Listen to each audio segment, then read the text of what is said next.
Bulletin में सबसे पहले आपको आगाह करेंगे पाक अफगान सरहद की सूरत हाल से, जहां पर तीसरे रोज भी कशीदगी बरकरार है। चमन और सरहदी इलाकों में सिक्योरिटी फोर्सेस हाई अलर्ट हैं और बाबे दोस्ती पर तमाम सरगर्मियां मुअत्तल हैं। वीजा सेक्शन भी बंद है। सरहद पर खड़े कंटेनर्स को इलाका खाली करने की हिदायत कर दी गई है। सरहदी देहातों से अब तक 15,000 अफराद नकल मकानी कर चुके हैं।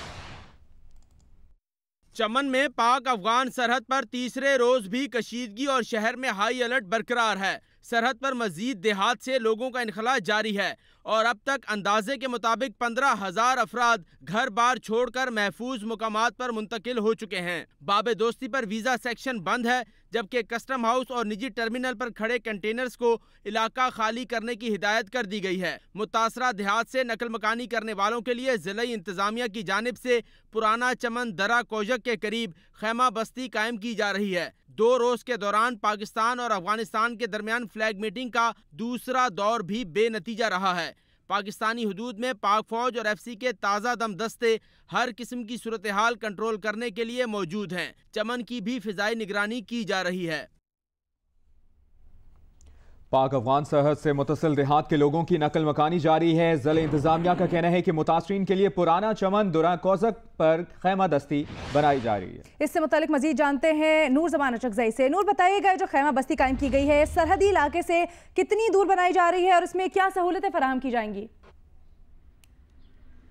जी बिल्कुल, जिले इंतजामिया की जानिब से जो गुज़िश्ता रोज़ चमन के साथ सरहद से मुतसिल जो देहात है उनको फौरी तौर पर खाली करने के जो अहकाम दिए गए थे, गुज़िश्ता शाम से नकल मकानी का सिलसिला शुरू हो चुका है। इस वक्त भी मुख्तलिफ इलाकों से बड़ी तादाद में ख़वातीन, बच्चे और बुज़ुर्ग जो है वो गाड़ियों में, ट्रैक्टर ट्रालियों में वहाँ से नकल मकानी करके महफूज मकामात की तरफ जा रहे हैं। जबकि ज़िला इंतज़ामिया की जानिब से जो संगीन सूरत हाल दरपेश हो चुकी है, इस सिलसिले में एक खैमा बस्ती कायम करने का फ़ैसला किया गया है। इस सिलसिले में पुराना चमन जो कि दरिया कोजक के पहाड़ के दामन में वाक़िया है, ख़ासकर ये वो इलाका है जो कि महफूज तरीन इलाका समझा जाता है, जो कि अफगान सरहद से काफ़ी दूर, तकरीबन 15 किलोमीटर दूर वाक़िया है। हुकाम का यह कहना है कि अगर दोबारा खुदा न खास्ता शेलिंग का सिलसिला शुरू हुआ तो ये इलाका महफूज तरीन समझा जाएगा। इसलिए यहाँ पर 500 से 1000 तक खेमे लगाए जाएंगे, जो कि जो मुतासरीन है, जो मुतासरा घरों से वो नकल मकानी करके वहाँ पर जा रहे हैं तो उसको वहाँ पर आबाद किया जाएगा। इस सिलसिले में वहाँ पानी का भी बंदोबस्त किया जा रहा है, जनरेटर्स फराहम किए जा रहे हैं। PDMA की जानिब से एक मोबाइल हेल्थ यूनिट भी वहाँ पर पहुँचाया जा रहा है, जबकि एम्बुलेंसेज भी वहाँ पर पहुँचाए जा रहे हैं। वहाँ पर एक अस्पताल भी कायम किया जा रहा है ताकि वहाँ पर जो बच्चे हैं, जो ख़वातीन हैं, उनका इलाज मुआलजा भी कराया जा सके। दूसरी जानिब इमदादी अशिया की तकसीम का अमल भी जारी है। लेवीज़ और पुलिस के एहलकार जो है वो ट्रकों की मदद से मुतासरा इलाकों में पहुँचा रहे हैं। उसमें खुराक है, तेल है, उसमें खाने पीने की अशिया है, इसमें कंबल है और खेमे भी शामिल है। तमाम पाक अफगान सरहद बदस्तूर बंद है, कशीदगी बरकरार है, बाबे दोस्ती पर हर किस्म की आमदरत मुअत्तल है। गुज़िश्ता 2 अदवार हुए थे फ्लैग मीटिंग के, जो कि बेनतीजा साबित हुए। इस मीटिंग में हुकूमत पाकिस्तान की जानिब से मौक़िफ़ इख्तियार किया गया था कि गूगल मैप की मदद से इस इलाके की निशानदेही की जाए कि किसकी मलकियत है। तमाम अफगान नज़रिया का कहना है कि इस वक्त एक आला सतही अफगान वफ़द जो है काबुल से अफगान हदूद में पहुँच चुका है, जो कि बाबूदोस्ती से अफगान इलाके में वो सर्वे कर रहे हैं, उन गाँवों की निशानदेही कर रहे हैं, खास करके लुकमान और किलजांगी की जो मलकियत है उस मतलब वो नक्शों की मदद से वहाँ पर मालूमात इकट्ठे कर रहे हैं। जी सही। अच्छा नूर जमान, ये भी बताएगा कि मुतासरा इलाके के हालात के बारे में सिक्योरिटी हुकाम ने क्या मौक़िफ़ अपनाया है? जो मुतासरा इलाके है वहाँ पर सर्वे का अमल भी किया जा रहा है ज़िले इंतज़ामिया की जानिब से, जबकि सिक्योरिटी फोर्सेज और लॉ एनफोर्समेंट एजेंसीज़ की जानिब से भी वहाँ पर सर्वे किया जा रहा है कि कितने नुकसानात हुए हैं, कितने घरों को नुकसान पहुँचा है, क्योंकि तकरीबन 100 से ज़ायद घर मुतासर हुए हैं जो जहाँ पर शेल गिरे हैं, मार्टर के शेल गिरे हैं, रॉकेट लॉन्चर फायर हुए। जबकि वो इलाके खास कर किले जहांगीर और किले लुकमान वहाँ पर किसी की रसाई नहीं है, वहाँ पर ज़िले इंतज़ामिया वहाँ पर नहीं पहुँच सकी है, क्योंकि वहाँ पर सिर्फ सिक्योरिटी एहलकार FC और पाक फौज के एहलकार वहाँ पर मौजूद है। इसकी सर्वे बाद में किया जाएगा। जबकि जो इस वक्त घर खाली किए जा रहे हैं उसका मुसलसल भी सर्वे किया जा रहा है कि कितने अपराध लोगों की नकल मकानी जारी है। और इस हवाले से आप अपडेट कर रहे थे नूर जमान अचकजई, बहुत शुक्रिया आपका। आपको बताएं कि इस्लामाबाद में भारतीय हाई कमीशन सिफारती आदाब ही भूल गया। पाकिस्तानी नौजवान से शादी करने वाली भारतीय खातून को हाई कमीशन की इमारत में कैद कर लिया। अपने शौहर का वीजा लगवाने हाई कमीशन जाने वाली उज़्मा की मौजूदगी का पहले इनकार किया। खबर मीडिया पर आई तो पाकिस्तानी शौहर को पीर को मुलाकात कराने का दिलासा दिया। कई घंटे गुजर गए, इस्लामाबाद में भारतीय हाई कमीशन जाकर गायब हो जाने वाली उस्मा का कोई सुराग नहीं मिला। इसकी तलाश में मारा मारा फिरता इसका शौहर ताहिर भी थक हार कर बुनेर वापस आ गया। उसका कहना है कि भारतीय हाई कमीशन की जानिब से उसे पीर के रोज बुलाया गया है और दावा किया है कि उसे बीवी से भी मिलवाया जाएगा और भारतीय वीजा भी लगवा कर दिया जाएगा। मैंने उसको रिक्वेस्ट किया कि मुझसे मिलवा दो, मैं उससे पूछूंगा कि वो ये हुआ ये उन्होंने रखा है बेटी वाले ने या उसके घर वालों ने ये कहानी बेटी को बताया है या उस्मा अपनी खुशी से वापस आ रही है। उन्होंने उसको मेरे से एक मिनट की मुलाकात भी नहीं करा दी। तो मैं एक बार इससे पूछ लूँ, कुछ टाइम दे दे। और शायद उन्होंने वो कुछ कहा है, दबाया है उसको कि हाँ इधर नहीं रहना, ये है वो है, जो चीज उन्होंने बोला है वो तो हमें नहीं बताना। और मेरे साथ वादा भी किया था कि तुम मंडे को आ जाओ, हम पासपोर्ट पे तुमको वीजा लगवाते, फिर आप दोनों की मर्जी है जाना है या नहीं जाना। मगर इससे कबल भारतीय हाई कमीशन उस्मा की मौजूदगी से इनकार कर रहा था। जियो न्यूज से गुफ्तगू में ताहिर ने यह भी बताया कि उस्मा के घर वालों का नंबर भी हासिल करने की कोशिश की, मगर भारतीय हाई कमीशन ने उसका ये मुतालबा भी पूरा न किया। कुछ भी बात नहीं करा दी उसने उन्होंने ना। मैंने उसको बोला कि उस्मा के जो उसके घर वाले के नंबर है वो भी मुझे देखे, मैं उनको भी कॉल कर लूंगा। वो भी नहीं दिया। उससे एक मिनट के लिए मिलवाया भी नहीं। बात हमारे हुई है वो उसके भाई से, लेकिन वो उसी के फोन से हुई है और उसका फोन उसके साथ है, वो भी उन्होंने बंद रखा है। भारतीय शहरी उस्मा पाकिस्तानी शहरी ताहिर से मलाइशिया में मिली। परवान चढ़ने वाली मोहब्बत उस्मा को भारत से पाकिस्तान खींच लाई। 1 मई को उस्मा बरास्ता वाहगा पाकिस्तान पहुंची। बुनेर के रिहायशी ताहिर अली ने उस्मा से 3 मई को निकाह किया। निकाह के बाद उस्मा ने भारत अपने घर राब्ता किया। उस्मा के भाई ने इस्लामाबाद में भारतीय हाई कमीशन में मुलाजिम अदनान से मिलने का कहा। 5 मई को उस्मा कागजात लेकर अपने शौहर के हमरा इंडियन हाई कमीशन पहुंची। अंदर जाने के बाद शाम तक शौहर बाहर इंतजार करता रहा, लेकिन उस्मा वापस न आई। इसी मामले पर मजीद बात करेंगे नुमाइंदा जियो न्यूज मोना खान से। मोना, बताएगा इस मामले में अब क्या नया मोड़ आया है? पहले भारतीय हाई कमीशन ने डॉक्टर उस्मा की वहां मौजूदगी से इनकार किया था, अब उनका मौक़िफ़ क्या है? जी बिल्कुल, इस हवाले से जो हमारे सफारती ज़राए हैं उनके मुताबिक ये है कि उस्मा इस वक्त भारतीय हाई कमीशन की तहवील में है, उनके पास है और उनका मौक़िफ़ ये है कि वो अपनी मर्जी से वहाँ पर रुकी है। और उस्मा का जो मोबाइल नंबर है वो भी हमने हासिल कर लिया है, उस्मा का इंडिया का मोबाइल नंबर भी, और जो पाकिस्तान में उसको मोबाइल नंबर लेकर दिया गया था उसके शोहर की जानिब से, वो भी हमने हासिल कर लिया है। और उसका जो व्हाट्सएप का जो लास्ट स्टेटस है उस पर उस्मा ने एक शेर तहरीर कर रखा है। और उस्मा का जो लास्ट सीन है वो जुम्मे के बाद से दोबारा उसने अपना व्हाट्सएप ऑन नहीं किया। जो शेर तहरीर कर रखा है उस्मा ने वो ये है कि एक उम्र का सफर एक लम्हे में गुजर गया, जिंदा तो हूँ मगर 2 टुकड़ों में बढ़ रहा। अब पता नहीं इस शेर के जरिए उस्मा कोई मैसेज देना चाहती थी या क्या, लेकिन ये स्टेटस मैसेज लास्ट में उससे रखा गया है। व्हाट्सएप पे लास्ट मैसेज ये है उस्मा की जानिब स्टेटस पर, और ये उनका व्हाट्सएप का स्टेटस है। और इसके अलावा उनका अभी क्या स्टेटस है, इस हवाले से अभी भारतीय हाई कमीशन की जानिब से कोई भी मजीद जवाब नहीं आ रहा। उनसे पूछा गया लेकिन कोई जवाब सामने नहीं आया। फॉरेन ऑफिस से इस हवाले से जब राब्ता किया गया तो उनका ये कहना था कि भारतीय हाई कमीशन ने इस मामले से हमें आगाह किया है, लेकिन अब पीर को ही, क्योंकि वर्किंग डे सोमवार है, तो पीर के रोज ही इस हवाले से कोई पेशरफ्त हो सकेगी, क्योंकि पीर के रोज का ही भारतीय हाई कमीशन की जानिब से उस्मा के शोहर ताहिर को वादा किया गया है कि पीर के रोज आप आएंगे तो आपकी बीवी भी आपको मिल जाएगी, इसके अलावा आपको भारत का वीजा भी दिया जाएगा। पीर के रोज ही कोई पेशरफ्त होगी। आपने अपडेट किया मोना खान, बहुत शुक्रिया आपका। और अब रुख करते हैं कराची का, जहां पर लूटमार की वारदातों में कमी ना आ सकी। सुबह सवेरे पिकनिक की बुकिंग के लिए आने वाली कोस्टर के मालिक को डकैती मुज़ाहिमत पर कत्ल कर दिया गया। मंगोपीर में भाई ने मामूली झगड़े पर भाई को कत्ल कर दिया। तफसीलात जानिए इस रिपोर्ट में। हसन स्क्वायर के करीब पिकनिक के लिए बुकिंग पर आने वाली कोस्टर पर नामालूम मुल्ज़िमान ने फायरिंग कर दी, जिसके नतीजे में कोस्टर में मौजूद शख्स हलाक हो गया। पुलिस के मुताबिक हलाक शख्स कोस्टर मालिक था। फायरिंग के वाकये में ड्राइवर महफूज रहा। ड्राइवर के मुताबिक 2 मोटरसाइकिल सवार मुल्ज़िमान कोस्टर के करीब पहुंचे और मोबाइल फोन मांगा। मोबाइल फोन न देने पर मुल्ज़िमान ने फायरिंग कर दी। लड़का जो था मेरे पास बैठा हुआ था टापे के ऊपर, मैं अपनी सीट पे बैठा हुआ था। ये मोबाइल में लगा हुआ था, स्मार्टफोन था उसके हाथ में। ये लड़के जो थे ये 2 आए मोटरसाइकिल पे, एक उतर के आया, वो उसके हाथ में पिस्तौल थी।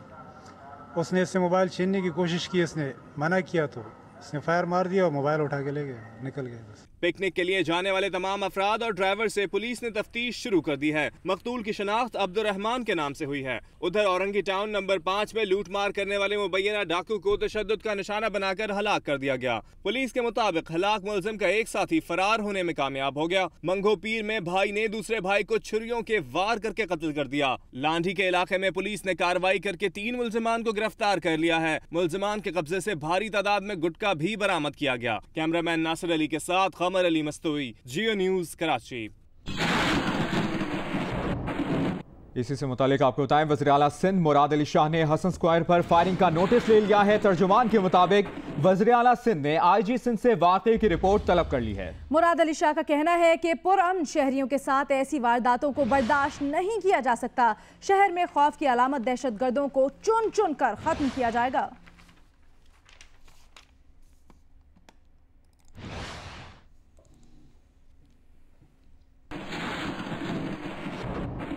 बात करते हैं मशाल कत्ल केस की, जिसमें 2 गिरफ्तार मुल्जिमान को 2 रोज़ा रिमांड मुकम्मल होने पर अदालत में पेश किया गया। अदालत ने मुल्जिमान को मजीद 1 रोज़ के रिमांड पर पुलिस की तहवील में दे दिया है। मुल्जिमान में यूनिवर्सिटी मुलाजिम अली खान और तालिब इल्म ख्याल सईद शामिल हैं।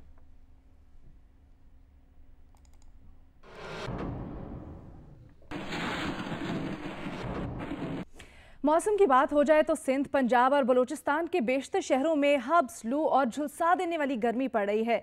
गर्मी की शिद्दत को कम करने के लिए शहरी नहरों का रुख कर रहे हैं और आइंदा 24 घंटों के दौरान गिलगित बल्तिस्तान और कश्मीर में बाज़ मकामात पर तेज हवाओं के साथ बारिश का इम्कान है। सूरज की तेज चुभती शुआएं और हब्स ने लोगों को निढाल कर दिया है। सिंध और पंजाब में शहरी तपिश से बचने के लिए नहरों का रुख कर रहे हैं, तो कोई ठंडे ठंडे शरबत पीकर खुद को ताज़ा दम कर रहा है। गर्मी की वजह से दिन के वक्त सड़कें भी सुनसान रहती हैं। बलूचिस्तान के शहर चमन में गुज़िश्ता रोज की बारिश के बावजूद गर्मी में कमी नहीं आ सकी। महकमे मौसमियात के मुताबिक आइंदा 24 घंटों के दौरान मुल्क के बेशतर मैदानी इलाकों में मौसम गर्म और खुश्क, जबकि बालाई सिंध और जनूबी पंजाब में मौसम शदीद गर्म रहेगा। उधर मकरान, ज़ोब, मुल्तान, बावलपुर, मालाकंड, हजारा, कोहाट, बन्नू डिवीजन, फाटा, गिलगित बल्दिस्तान और आज़ाद कश्मीर में बाज़ मकामात पर तेज हवाओं और गरज चमक के साथ हल्की बारिश का इम्कान है। कराची में गर्मी की शिद्दत में इजाफे के बायस जहां शहरी परेशान हैं, वहीं चिड़ियाघर में मौजूद जानवर भी बेहाल है। तफसीलात बता रही हैं नुमाइंदा जियो न्यूज़ कशमाला नजीब। जी, कराची में मौसम आज जो है कुछ बेहतर है। गर्मी इतनी ज़्यादा नहीं है। महकमा मौसमियात के मुताबिक आइंदा 24 घंटों के दौरान शहर का जो मौसम है वो साफ़ और जुज़वी अबरआलूद रहने का इम्कान है। इस वक्त जो है जो कम से कम दर्जा हरारत शहर का रिकॉर्ड किया गया है वो 27 डिग्री सेंटीग्रेड रिकॉर्ड किया गया है, जबकि ज़्यादा से ज़्यादा 35 से 36 डिग्री सेंटीग्रेड तक बढ़ने का इम्कान है। महकमा मौसमियात के मुताबिक जुनूब मगरिबी और मगरिबी इलाकों से हवाएं चल रही हैं, जिसकी वजह से गर्मी का एहसास थोड़ा कम हो रहा है। लेकिन जो है वो निकला हुआ है, धूप की तपिश बहुत ज़्यादा है, जिसकी वजह से थोड़ा बहुत गर्मी का हमें एहसास हो रहा है। मेरे बैकग्राउंड में जो है, मैं इस वक्त जूम में मौजूद हूँ, मेरे बैकग्राउंड में ये हिरन मौजूद है। जो हिरन है आप देख सकते हैं कि ये भी दरख्त के नीचे सायेदार जगह में बैठकर जो है गर्मी को कम कर रहे हैं, अपने आप को गर्मी से बचा रहे हैं। शहरी भी जो है, छुट्टी का दिन है, शहरी भी यहाँ पे चिड़ियाघर के अंदर आए हुए हैं और परिंदों को और जानवरों को देखकर वो भी जो है खुश हो रहे हैं। जी, तो मुल्क के मुख्तलिफ हिस्सों में गर्मी का राज है, लेकिन विफाकी दारुल हुकूमत इस्लामाबाद में ताहद निगाह फैले सब्जे और रंगारंग फूलों ने फजाओं को तरोताज़ा कर रखा है। दिलकश मनाज़िर दिखा रही हैं आयशा अंसर। इस्लामाबाद इस वक्त बहुत ज़्यादा खूबसूरत हुआ है। हर कलर के फ्लावर्स हैं यहाँ पे, ग्रीनरी है यहाँ पे। ताहद निगाह सब्जे के डेरे, डालियों पर खिले हैं रंग बिरंगे फूल, गुल बूटों और हरियाली से सजा माहौल किस कदर तरोताज़ा है। शहर हुस्न जमाल ने रंगीन चादर ओढ़ ली। इतने सारे फूल हैं, इतना कलरफुल है, दिल चाहता है कि यहाँ पे ही रह जाए। ग्रीन ग्रीन सारा कुछ है, मतलब कि फ्रेश भी है, नीट भी है, हवा भी चल रही है, बहुत अच्छा लग रहा है। चहारसू फैले रंगो बू के तूफान ने गर्मी को मात दे रखी है। सैरगाहों का रुख करने वाले हसीन दिलकश मनाजिर में खो चुके। इस्लामाबाद का मौसम बहुत रोमांटिक है, बहुत सब्जा है यहाँ। कराची में दिनों काफ़ी ज़्यादा गर्मियाँ हैं, चूँकि 41-42 डिग्री वहाँ पर टेम्परेचर है। यहाँ पर आए, यहाँ बहुत ज़्यादा ग्रीनरी है, बहुत अच्छा माहौल है, काफ़ी ज़्यादा इन्वायरमेंट अट्रैक्टिव है। रुत बदल चुकी, लेकिन वफाकी दारुल हुकूमत इस्लामाबाद में हरियाली और फूल पौधों की भीनी खुशबू बहार का सा समा पैदा किए हुए है। गर्मी का जोर अपनी जगह, लेकिन वफाकी दारुल हुकूमत इस्लामाबाद में हर सू खिले रंगारंग फूलों और सरसब्ज नजारों ने शहर बेमिसाल की खूबसूरती को चार चांद लगा दिए हैं। कैमरामैन शहजाद रफीक के साथ आसिया अंसर, जियो न्यूज, इस्लामाबाद।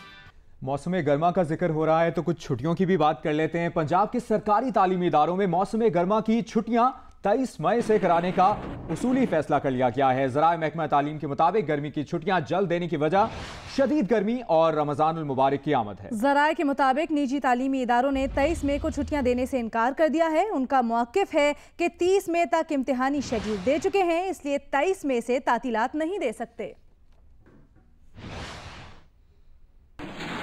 आपको बताएं कि army chief general Qamar Javed Bajwa ने कोर हेडक्वार्टर्स कराची का दौरा किया है और इस मौके पर उनका कहना था कि कराची में अमन पाकिस्तान के इस्तेहकाम के लिए जरूरी है। आर्मी चीफ को कराची की सिक्योरिटी सूरत हाल पर ब्रीफिंग दी गई है। ISPR के मुताबिक आर्मी चीफ को ऑपरेशन रद्दुल फसाद में कामयाबियों पर ब्रीफिंग दी गई और मरदमशुमारी में सिंध हुकूमत की मुआवनत पर भी आर्मी चीफ को ब्रीफिंग दी गई है। ISPR का यह बताना है कि आर्मी चीफ ने पाक फौज और रेंजर्स की खदमात को सराहा है। आपको बता रहे हैं army chief general Qamar Javed Bajwa ने कोर हेडक्वार्टर्स कराची का दौरा किया है और उन्होंने कहा कि कराची में अमन पाकिस्तान के इस्तेहकाम के लिए ज़रूरी है। ISPR ने कहा कि आर्मी चीफ को कराची की सिक्योरिटी की सूरत हाल पर ब्रीफिंग भी दी गई और आर्मी चीफ को ऑपरेशन रद्दुल फसाद में कामयाबियों पर भी ब्रीफिंग दी गई, जबकि आर्मी चीफ ने कौमी धारे में लाने के लिए इंटेलिजेंस एजेंसीज और सिक्योरिटी इदारों की काविशों को भी सराहा। जी हाँ, आर्मी चीफ ने मुनहरिफीन को कौमी धारे में लाने के लिए इंटेलिजेंस एजेंसीज और सिक्योरिटी इदारों की काविशों को सराहा है और आर्मी चीफ ने पाक फौज और रेंजर्स की खदमात को भी सराहा है।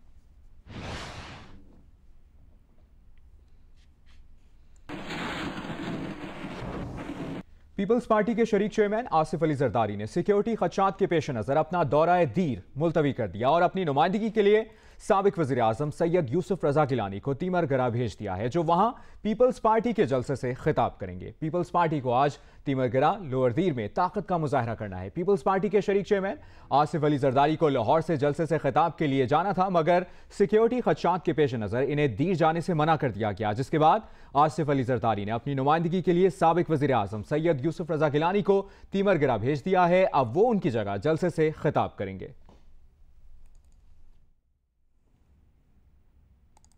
और आपको बताएं कि तहरीक इंसाफ के चेयरमैन इमरान खान आज सियालकोट के जिना स्टेडियम में जलसे से खिताब करेंगे। सियालकोट के जिना स्टेडियम में 8000 के करीब कुर्सियां लगा दी गई हैं और स्टेज भी मुकम्मल कर लिया गया है। जलसे के लिए स्टेडियम के 3 गेट्स इस्तेमाल किए जाएंगे। मेन गेट से सिर्फ खवातीन अंदर दाखिल होंगी। गेट नंबर 2 तहरीक इंसाफ के चेयरमैन और दीगर पार्टी रहनुमाओं के इस्तेमाल में होगा, जबकि एक गेट से अवाम जलसागाह में जा सकेंगे।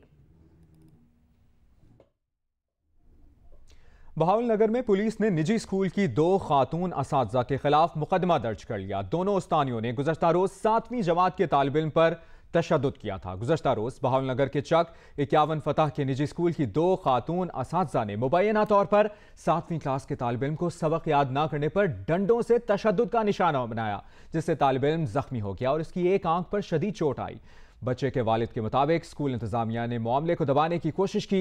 बच्चे को तहसील हेडक्वार्टर अस्पताल मुंतकिल किया गया है। डॉक्टर्स ने तालिब इल्म की आंख ज़ाया होने के खदशे के पेश नज़र इसे बहावलपुर अस्पताल मुंतकिल कर दिया है। SHO थाना बख्शन खान सैफुल्लाह के मुताबिक बच्चे के बाप की दरख्वास्त पर FIR दर्ज कर ली गई है। मजीद तहकीकात जारी हैं। और खबर है स्पोर्ट्स के मैदान से, जहां भारतीय मीडिया के मुताबिक भारतीय क्रिकेट टीम चैंपियंस ट्रॉफी में हिस्सा लेगी। एक खुसूसी इजलास में इसका फैसला होगा और इंग्लैंड टीम भेजने का फैसला इस इजलास में मुतफिका तौर पर किया गया। मजीद तफसील जानेंगे जियो न्यूज के नुमाइंदे सुहेल इमरान से। सुहेल इमरान, इस खबर की तफसील बताइएगा। जी मुबशर, गुज़श्ता माह दुबई में ICC का इजलास हुआ था और उसमें भारत को शिकस्त का सामना करना पड़ा था बिग 3 के मामले पर और उनका खासा उस पर माली नुकसान भी हुआ था, जिसके बाद ये खबरें गर्दिश कर रही थी और इस हवाले से इंडिया भी ये दिया गया था कि ICC के इस फैसले के खिलाफ जो चैंपियंस ट्रॉफी होने जा रही है 1 जून से, जिसका आगाज होगा इंग्लैंड में, उसमें टीम नहीं भेजी जाएगी। लेकिन आज इस हवाले से खुसूसी इजलास बुलाया गया था दिल्ली में भारतीय क्रिकेट बोर्ड का खुसूसी इजलास था जिसमें यह फैसला किया गया है कि भारतीय क्रिकेट टीम शेड्यूल के मुताबिक इंग्लैंड में खेली जाने वाली चैंपियंस ट्रॉफी में हिस्सा लेगी और इस हवाले से कल टीम का इंतखाब किया जाएगा और जो माली मामलात हैं आईसीसी के साथ उस पर उनको किसी किस्म का कोई नोटिस नहीं भिजवाया जाएगा, बल्कि भारतीय क्रिकेट बोर्ड के 2 नुमाइंदे जाएंगे जो इस माली मामलात के ऊपर बातचीत करेंगे। जी मुबशर। ठीक, दिल्ली में इजलास हुआ और इसमें फैसला किया गया कि चैंपियंस ट्रॉफी में हिस्सा लेगी भारतीय टीम। बहुत शुक्रिया सोहेल इमरान। फैसलाबाद में चिकन पॉक्स के मजीद 18 मरीज सामने आ गए। रवां साल मुतासरा मरीजों की तादाद 450 से ज्यादा हो गई। महकमा सेहत के मुताबिक गुज़श्ता 24 घंटों के दौरान जिला फैसलाबाद के सरकारी अस्पतालों में चिकन पॉक्स के मजीद 18 मरीज लाए गए हैं। अलाइड अस्पताल में चिकन पॉक्स से मुतासरा ज़ेरे इलाज मरीजों की तादाद 143 हो गई है। इनमें से 18 मरीज जाबहक हो चुके हैं। महकमा सेहत की जानिब से मुतासरा मरीजों के इलाज के साथ उनके लवाहिकीन को भी बचाव की वैक्सीनेशन की जा रही है। ऑस्ट्रेलिया में शार्क पकड़ने के लिए नौजवान ने जिंदगी खतरे में डाल दी। कश्ती के करीब घूमने वाली मछली को पकड़ने समंदर में कूद गया। 9 फुट की शार्क को काबू करना इतना भी आसान नहीं जितना 29 साल के इस नौजवान ने समझा था। डोर में फंसी शार्क को पकड़ने की जल्दी में वो पानी में कूद तो गया, लेकिन जल्द ही इसे अपनी गलती का एहसास हो गया। जोर आजमाई के दौरान शार्क ने उसकी टांग पर दांत गाड़ दिए। जोश और उसके साथियों ने फिर भी हमलावर शार्क को जाने ना दिया और शार्क को पकड़कर ही दम लिया। हम सब के लिए के उन्वान से पाक अमरीका दोस्ती के 70 बरस मुकम्मल होने की तकरीबात का आगाज हो गया है। पाकिस्तानी सफीर एजाज चौधरी का कहना है कि पाकिस्तान दुनिया भर को अमन का पैगाम देना चाहता है।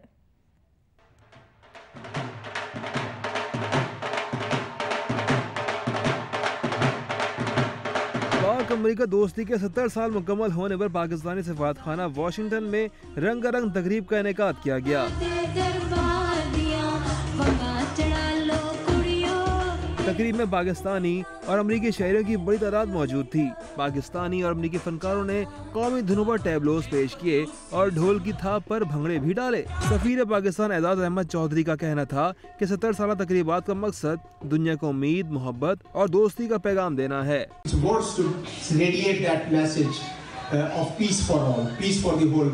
तकरीब में पाकिस्तान के रिवायती जेवरात और मलबूसात की नुमाइश भी की गई।